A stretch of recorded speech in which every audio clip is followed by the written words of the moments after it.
Assalamualaikum warahmatullahi wabarakatuh. Hadirin yang dimuliakan Allah, mulai saat ini kita akan membahas tentang Al-Insaniyah Qabla At-Tadayyun yang disampaikan oleh Al-Habib Ali Al-Jifri pada ceramahnya dengan jumlah halaqah sebanyak 29 halaqah, 30 dengan pembukaan yang sudah disampaikan di awal. Insyaallah mudah-mudahan bermanfaat. Materi yang pertama tentang Wi'a'ut Tadayyun atau Vessel of Religiosity atau wadah keberagamaan. Ini akan membahas tentang awal dari Al-Insaniyah Qabla Tadayyun tersebut. Mari kita simak ceramah beliau dengan bersama-sama. Assalamualaikum warahmatullahi ta'ala wabarakatuh. Alhamdulillah Ar-Rahman Ar-Rahim Al-Latif Al-Khabir Al-Karim الذي خلق الإنسان في أحسن تقويم وصلى الله وسلم على من أرسله الله رحمة للعالمين سيدنا محمد الرؤوف الرحيم صلوات ربي وسلامه عليه وعلى آله وأصحابه ومن سار على نهجه إلى يوم الدين. Seperti biasa, setelah Habib mengucapkan salam, beliau menyampaikan kata-kata pembuka yang biasanya ada kaitannya dengan materi ceramah yang akan disampaikan. Beliau menyampaikan salah satu bentuk syukur kepada Allah Subhanahu wa Ta'ala, tetapi dikaitkan dengan materi yang disampaikan berupa syukur kepada Allah, Zat yang Maha Pengasih lagi Maha Penyayang, yang Maha Mengetahui, yang Maha Mulia, yang menciptakan manusia dalam bentuk yang terbaik. Khalaqal insana fi ahsanit taqwim. Lantas tak lupa pula beliau menyampaikan sholawat beserta salam. Kembali sholawat dan salamnya kepada Rasulullah SAW itu terkait dengan materi yang akan beliau sampaikan, yang beliau sebut Rasulullah itu sebagai utusan Allah yang membawa rahmat bagi alam semesta. Beliau juga mensifati Rasulullah dengan sifat sebagai makhluk yang paling pengasih dan penyayang. Sambil berdoa tidak lupa agar kedamaian dan keberkahan Allah senantiasa menyertainya sallallahu alaihi wasallam, keluarganya, para sahabatnya, dan juga seluruh umatnya yang mengikuti syariatnya hingga akhir zaman. Mari kita lanjutkan paparan dari Habib, mendengarkan apa yang beliau sampaikan. هذه السلسلة من المجالس ستكون بعنوان الإنسانية قبل التدين، وهذا العنوان له وقع في النفس، الإنسانية قبل التدين. وقد يتساءل البعض كيف تكون الإنسانية قبل الدين؟ نحن لم نقل الإنسانية قبل الدين، نقول الإنسانية قبل التدين. الدين ليس قبله شيء في الإنسان، فآدم عليه السلام لما هبط إلى الأرض هبط بدينه، فالدين هو دين الله، لكن التدين هو أخذ الإنسان بهذا الدين اعتقادا وفهما وسلوكا. ما هو التدين؟ هو أخذ الإنسان بدين الله عز وجل اعتقادا في قلبه وفهما لمحتوى هذا الدين وسلوكا في التعامل مع الخلق، تعامل مع الكون الذي يحيط به من خلال فهمه لتدينه. Baik, Habib kemudian menyampaikan rangkaian majelis yang akan beliau laksanakan. Temanya adalah Al-Insaniyah Qabla At-Tadayyun atau kemanusiaan sebelum keberagamaan. Tema ini menurut beliau akan memiliki dampak terhadap jiwa manusia ketika kita semua selaku umat Islam memahami apa yang dimaksud dengan tema yang beliau akan sampaikan. Ya, ini adalah kemanusiaan sebelum keberagamaan atau tadayyun. Lantas kata beliau tadi, sebagian orang akan bertanya, bagaimana mungkin kemanusiaan bisa didahulukan sebelum agama? Maka beliau sudah mengantisipasi pertanyaan seperti itu. Beliau akan menjawab bahwa beliau tak mengatakan kemanusiaan sebelum agama, Al-Insaniyah Qabla Ad-Din, tapi yang beliau katakan adalah Al-Insaniyah Qabla At-Tadayyun, kemanusiaan sebelum keberagamaan. Sebab menurut beliau, agama itu tak memiliki sesuatu apapun yang datang sebelumnya dalam diri manusia. Agama itu murni. Maka ketika Adam alaihissalam ya, turun ke muka bumi, beliau alaihissalam datang dengan agama dalam dirinya. Agama yang menyertainya tersebut adalah agama Allah. Akan tetapi tadayun memiliki makna sebagai cara seseorang ya, memandang atau cara seseorang melakukan pendekatan terhadap agama ini. Cara pandang seseorang dalam hal keyakinan, pemahaman, maupun berperilaku atau suluk. Kemudian beliau memberikan penekanan lagi atas makna tadayun, bahwa tadayun itu adalah cara seseorang memandang terhadap agama Allah Subhanahu wa Ta'ala melalui keyakinan dalam hatinya, kemudian melalui pemahamannya terhadap intisari agama, serta bagaimana dia berperilaku ketika dia berinteraksi dengan orang lain. Jadi interaksinya itu dengan lingkungan melalui pemahamannya sebagai bagian dari keagamaannya. Akhdhul insan bidinillahi azza wa jalla i'tiqadan fi qalbihi wa fahman lil mustawa hadha din wa sulukan fit ta'ammuli ma'al khalq, ta'ammul ma'al kaun alladhi yuhitu bihi min khilali fahmihi litadayunihi. Itu yang disampaikan oleh Habib ya. Jadi ini menjadi penjelas buat kita bahwa berbeda antara agama dengan at-tadayun, yang selama ini justru kemungkinan besar dianggap oleh orang bahwa apa yang dia sampaikan melalui pemahamannya itu dianggap adalah agama, padahal itu adalah at-tadayun, keberagamaan. Mari kita lanjutkan paparan beliau. هذا النور الذي هو الدين عندما يدخل إلى قلب الإنسان يتأثر ويؤثر. كل الناس تعرف أن التدين يؤثر في صاحبه.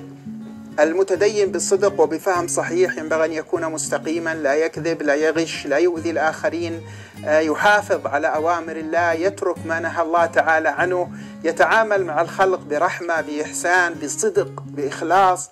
هذا تأثير الدين على الإنسان. لكن هل يؤثر الإنسان على التدين؟ نعم، ولهذا قلنا الإنسانية قبل التدين. Ya, cahaya agama ini ketika merasuk ke dalam hati atau sukma seseorang, dia akan yata'assar wa tu'assir, akan membekas dan memberi bekas.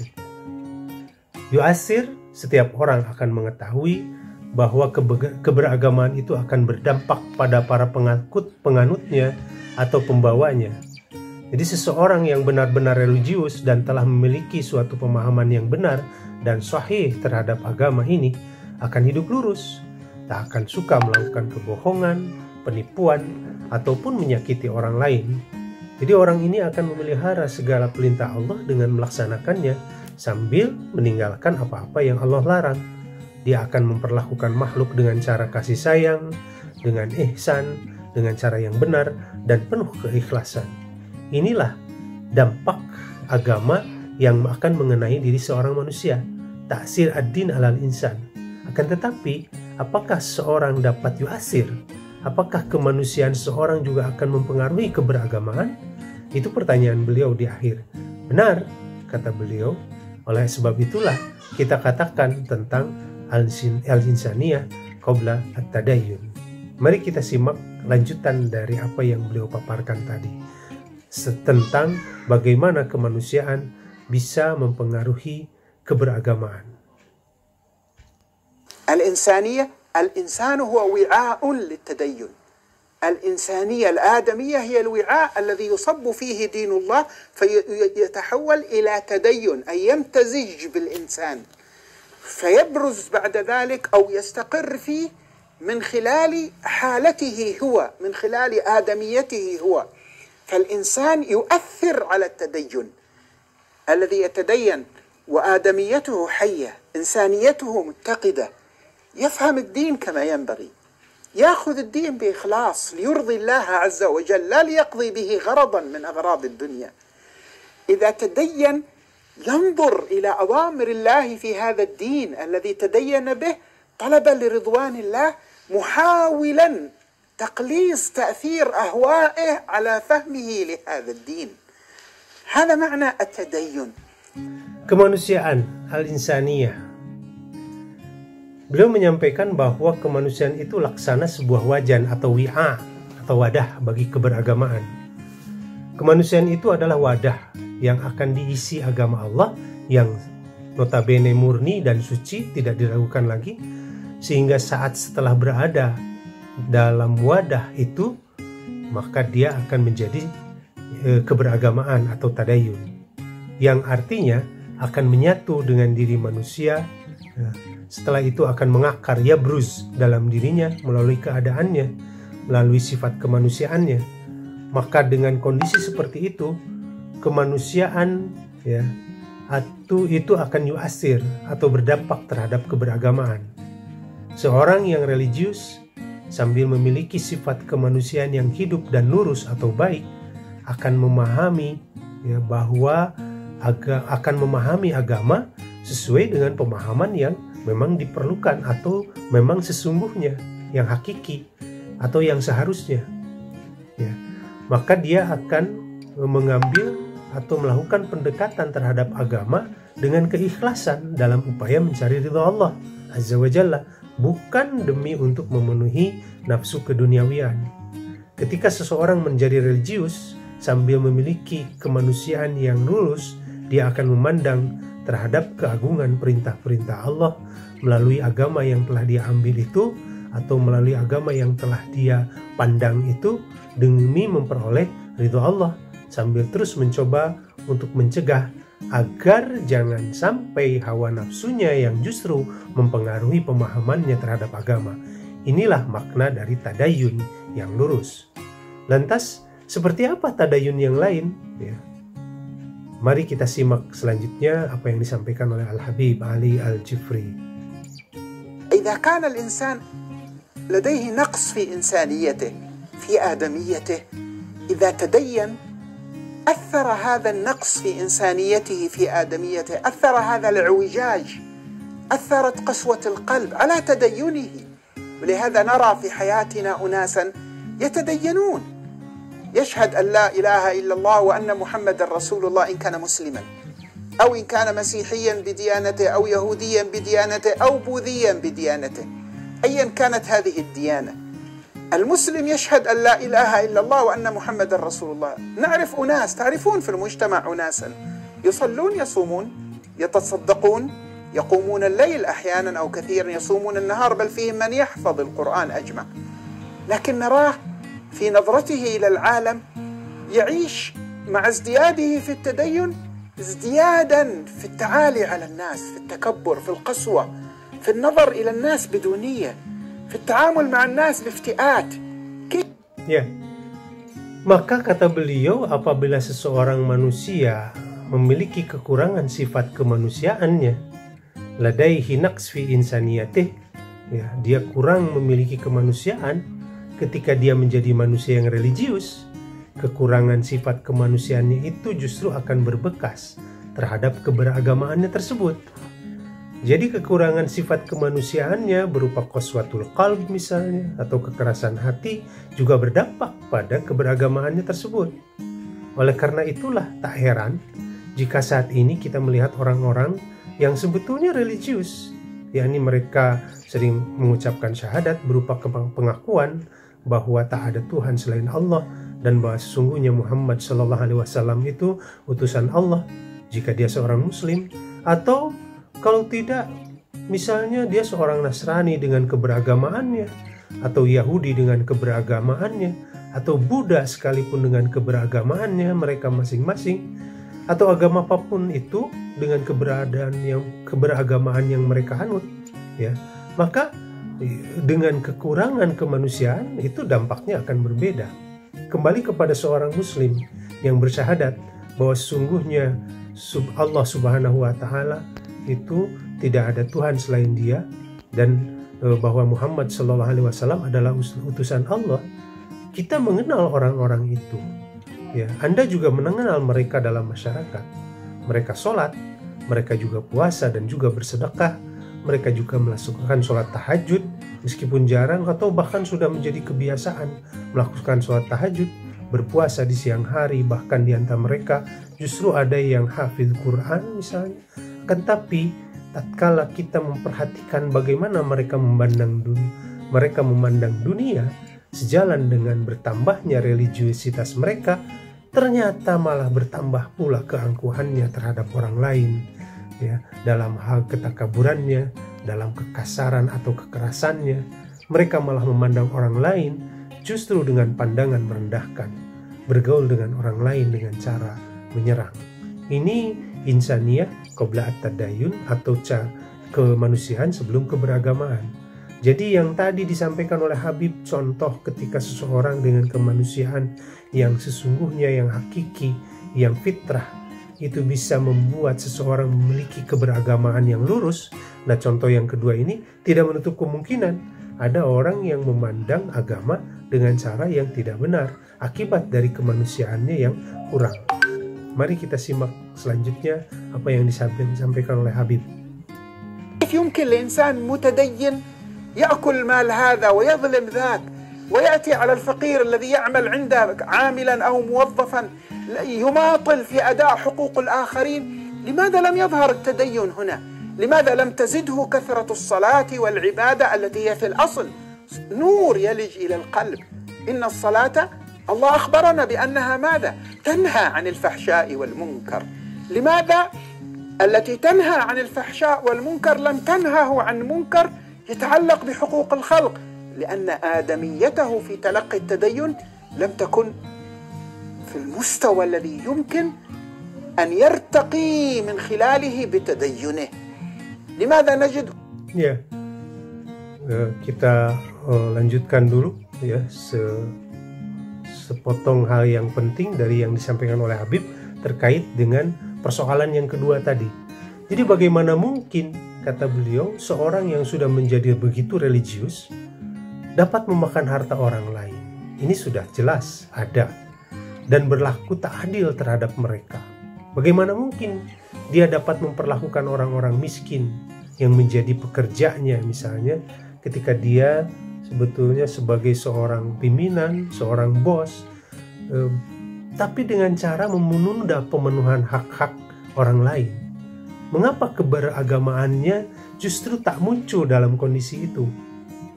Mengapa sholat dan ibadahnya itu tak menambah kebaikan perilakunya? Padahal pada asalnya sholat itu merupakan cahaya yang dapat merasuk, kata beliau, ke dalam seluruh hati. Apa yang Allah Subhanahu wa Ta'ala katakan tentang sholat? Inna sholata tanha anil fahsya'i wal munkar. Bahwa sholat itu sesungguhnya tanha anil fahsya'i wal munkar, bisa mencegah terhadap perbuatan keji dan mungkar. Nah, mengapa hal yang mencegah perbuatan keji, yakni sholat itu, dan juga mencegah perbuatan mungkar itu, justru tidak menahannya dari melakukan kesalahan, kata beliau, terhadap hak-hak orang? Karena jawabannya adalah ketika seseorang menjadi religius, sifat kemanusiaannya justru tidak pada tingkat yang memungkinkannya naik atau sepadan dengan religiusitasnya. Ini yang beliau sampaikan. Jadi tidak heran ketika seseorang yang tidak naik kemanusiaannya selevel dengan kenaikan religiusitasnya akan memaknai atau tidak akan sesuai dengan makna sholat sebagai tanha anil fahsya'i wal munkar. Mari kita lanjutkan apa yang akan disampaikan Habib setelah ini.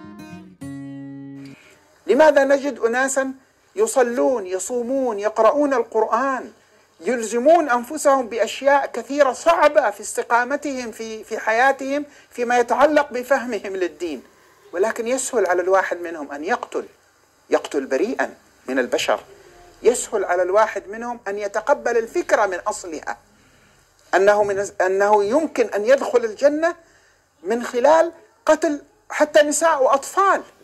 كيف يمكن لإنسان أن يستوعب أو يتقبل أو يصدق أن الله سبحانه وتعالى سيرضى عنه ويدخله الجنة ويزوجه الحور إلى آخر هذا الأمر في ارتكابه جريمة أول هذه الجريمة أنه قتل نفسه أي منتحرا يعتبر. الجريمة الثانية أنه قتل آخرين من الأبرياء. كيف يمكن للإنسان إذا ازداد تدينه أن يقسو قلبه على أرحامه على والديه؟ يتدين ومع ذلك كلما ازداد تدينا ازداد خشونة مع والديه، ازداد سوءا في التعامل مع أرحامه مع أقاربه الذين أمر الله عز وجل بحسن الصلة بهم، يزداد عتوا مع جيرانه وأذى لهؤلاء الجيران. كيف يمكن لهذا؟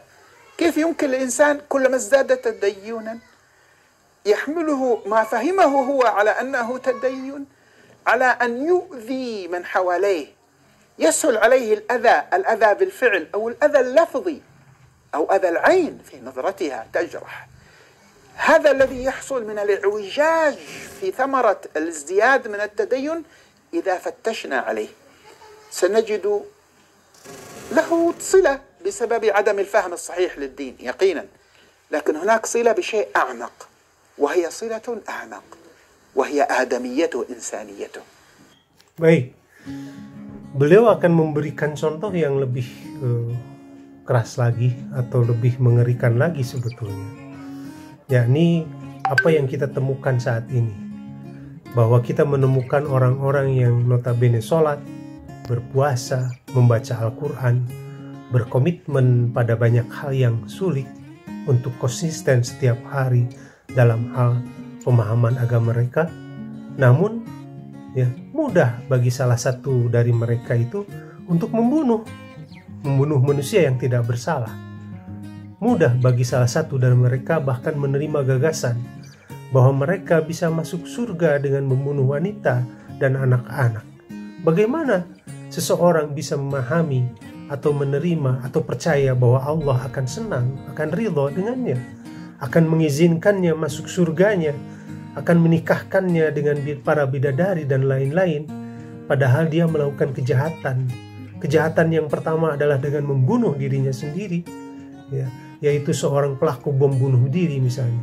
Sementara kejahatan kedua adalah dia membunuh orang lain yang tidak bersalah. Bagaimana seseorang yang menjadi lebih religius bisa keras hati terhadap kerabat atau keluarganya, bahkan kepada kedua orang tuanya? Semakin dia religius, semakin keras dia dengan orang tuanya. Perilakunya terhadap kerabatnya menjadi lebih buruk pada orang-orang yang diperintahkan Allah Subhanahu wa Ta'ala untuk bergaul dengan baik. Ya, padahal perintah Allah seperti itu. Dia meningkatkan penghinaan dan kerugian terhadap tetangganya. Bagaimana ini bisa terjadi dan bisa muncul dari seseorang yang katanya sudah religius? Bagaimana bisa semakin religius seseorang malah menjadikannya terdorong untuk dengan mudahnya merugikan orang lain melalui tindakannya, dengan perkataannya, atau dengan pandangan yang menyakitkan? Kejahatan yang terjadi sebagai akibat dari peningkatan religiusitas, jika kita selidiki, pasti akan menemukan bahwa itu terkait dengan kurangnya pemahaman yang benar tentang agama. Itu tidak bisa diragukan. Namun ya, ada hal yang sebetulnya lebih dalam, ya, terkait dengan sesuatu yang sebetulnya lebih dalam, yaitu kurangnya atau bahkan hilangnya sifat kemanusiaan atau sifat adamiyah atau insaniyahnya.